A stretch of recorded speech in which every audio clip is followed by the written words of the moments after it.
Well,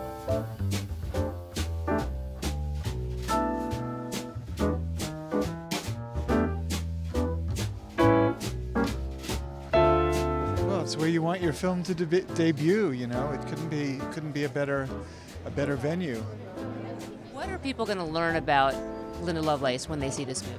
Well, she became world famous at age 22, and that's how the world knew her, as Linda Lovelace. And then 8 years later, when she was Linda Marciano, married with children, she had a very different story to tell. So to learn.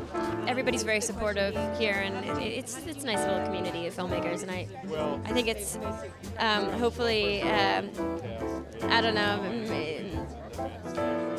I hope it means something for the film as a whole, you know, that we were accepted into Sundance, and this is the first place this is where we're unveiling it. I think it's always a good sign. For me, it's such an amazing thing to be a part of, because I think it sends a message that if someone watches this film and they're going through something like this, they'll be able to say something about it and get out of this situation. But it was, you know, I get to work with Amanda. I'm playing her best friend, Patsy.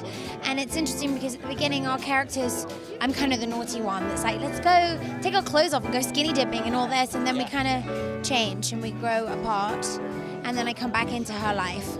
I think I had always sort of seen it as something that you know, could go to Sundance.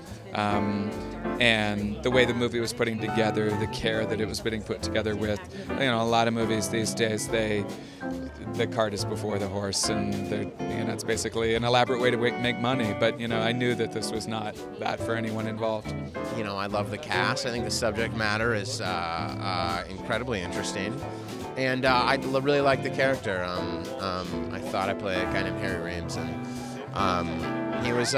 he's sort of, I won't go so far as to say he's a comic relief or anything, but he's definitely more of the lighthearted. He's one of the more lighthearted characters in the film, and yeah, it was really nice to do. Linda lived in a fascinating moment in history that she was very much a part of, and it was a history that sort of shaped who we became in many ways. It was the sexual revolution, it was the beginning of feminism, and Linda really embodied all of that.